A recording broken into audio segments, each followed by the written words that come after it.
तो आज हम लोग डिस्कस करने वाले हैं नीसल फ्रैक्चर के बारे में। तो नीसल फ्रैक्चर में हम लोग फ्रैक्चर के बारे में बात करेंगे। फ्रैक्चर ऑफ नीसल बोन्स ये होता है most common because of projection of nose on the face. Nose का फेस से प्रोजेक्शन होने के कारण, बाहर निकला होने के कारण बहुत मोस्ट कॉमन होता है उसका फ्रैक्चर होना नीसल बोन्स का। ट्रोमेटिक फ्रैक्चर ये या तो फ्रंट से होगा या फिर साइड से होगा। मैग्नीट्यूड ऑफ फोर्स जब डिटरमाइन करेगा कि डेप्थ कितना है इंजरी का। Magnitude of force will determine the depth of injury. अगर हम लोग देखें तो ये है नेसल ब्रिज और ये है नेसल सेप्टम। जैसा कि हम लोग इस कंडीशन में देख सकते हैं कि जैसे अगर नॉर्मल कंडीशन में है ये नेसल ब्रिज है और ये है नेसल बोन्स। तो अगर फ्रंटल ब्लो होता है जिसके कारण से डिप्रेस फ्रैक्चर होता है या फिर ओपन ब्रुक फ्रैक्चर होता है, तो फ्रंटल ब्लो में नेसल ब्रिज या तो ऐसे ब्रेक कर जाएगा नेसल सेप्टम, या और नेसल बोन्स के फ्रेगमेंटेशन ऐसे हो जाएंगे, या फिर यहाँ से डेविएट हो जाएगा नेसल बोन्स और नेसल ब्रिज इंटैक्ट रह गया, ये अलग नहीं हुआ बोन्स के एंटीरियर पार्ट से। या फिर अगर लैटरल ब्लो में देखें तो डेविएशन हो जाएगा नेसल ब्रिज का, जैसे हम लोग यहाँ देख सकते हैं डेविएशन हो गया नेसल ब्रिज का टूटने के कारण।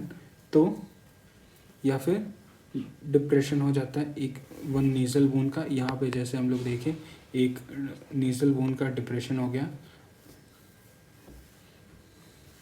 यहाँ पे हम लोग जैसे देख सकते हैं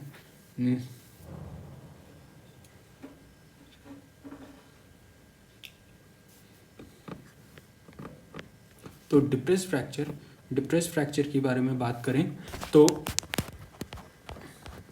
जैसे ये है डिप्रेस फ्रैक्चर में फ्रंटल वो ब्लो अगर लगा है तो medium blow will cause open brook fracture in which nasal septum is collapsed and nasal bones splay out. Greater forces will cause communication of nasal bones shattering and even splaying the frontal processes of maxilla with flattening and widening of nasal dorsum.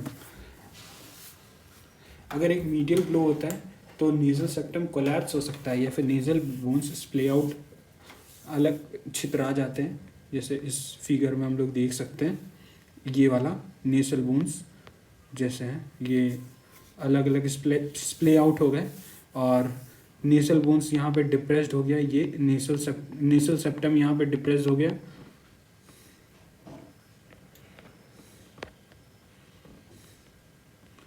Greater force will cause communication of nasal bones. Greater forces होंगे तो shatter हो सकता है, पूरा तरीके से टूट जाएगा नेसल बोन्स और even splaying the frontal process of maxilla with flattening and widening of nasal dorsum। और nasal dorsum का वाइडनिंग भी हो जाएगा क्योंकि स्प्ले आउट कर गया और शैटर कर गया बोन्स। तो अगर ऐसे था मतलब तो ऐसे ऐसे ऐसे ऐसे ऐसे ऐसे हो गया, तो फिर ये इसका एरिया बड़ा हो गया ना, तो नेसल डॉर्सम का वाइडनिंग हो गया। एंगुलेटेड फ्रैक्चर में अगर हम लोग देखें तो ये होगा cause due to lateral blow के कारण होगा और medial forces will cause ipsilateral nasal bone fracture. Medium force अगर होंगे तो वो इप्सिलैटरल एक साइड में नेसल बोन फ्रैक्चर होगा। ग्रेटर फोर्स बाइलैटरल दोनों साइड फ्रैक्चर कर सकते हैं नेसल बोन्स का and septum fracture along with deviation of nasal bridge.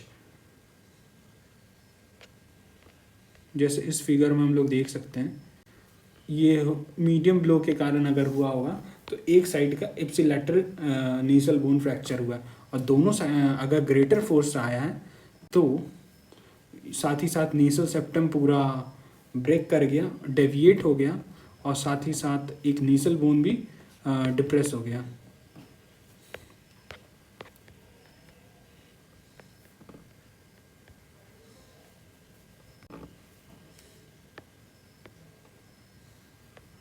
Clinical features में अगर हम लोग बात करें तो इडीमा हो सकता है नेसल ब्रिज का within 3 hours of injury, periorbital ecchymosis, nasal bone tenderness,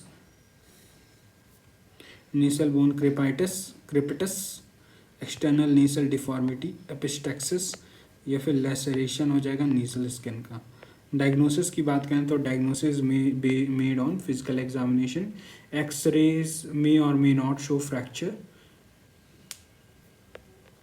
treatment में हम लोग देखें तो simple fractures without displacement need no treatment.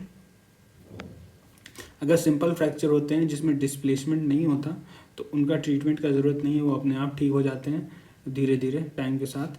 Others में रिक्वायर क्लोज्ड और ओपन रिडक्शन। दूसरे किसी फ्रैक्चर में अगर डेविएशन अगर हो जाता है तो उनमें ओपन या क्लोज रिडक्शन करना होता है। Presence of oedema interferes with accurate reduction by close method. Therefore, the best time to reduce a fracture is before the appearance of edema।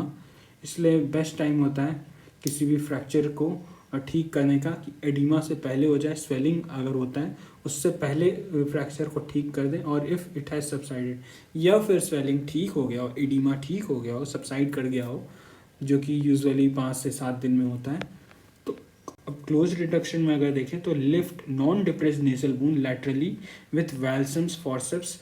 जो बोन नॉन डिप्रेस्ड है, जैसे फिगर में हम लोग देख रहे थे कि ऐसे था और ऐसे था बोन्स, तो ये वाला है नॉन डिप्रेस, तो ये वाला नॉन डिप्रेस्ड है, तो इसको वॉल्सम फोर्सेप्स से लिफ्ट करेंगे। और डिप्रेस्ड नेसल बोन को लैटरली लिफ्ट, उसके बाद डिप्रेस्ड नेसल बोन को लैटरली लिफ्ट करेंगे, उसको भी वैल्सम फोर्सेप्स से लिफ्ट करेंगे। और फिर nasal septal fracture reduce by lifting it with x SH forceps. और फिर बीच का जो सेप्टल फ्रैक्चर अगर हो गया है तो उसको लिफ्ट करेंगे एस फोर्सेप्स है। Both nasal bones brought into mid line by firm digital pressure. दोनों नेसल बोन्स को फर्म डिजिटल प्रेशर से हाथ से धीरे धीरे लाएंगे हम लोग। कुछ थोड़ा सा सिंपल प्रेशर देखें। सिंपल फ्रैक्चर्स में not require intranasal packing and external splintage. Simple fracture में इंट्रानेसल पैकिंग या एक्सटर्नल स्प्लिंटेज की ज़रूरत नहीं होती।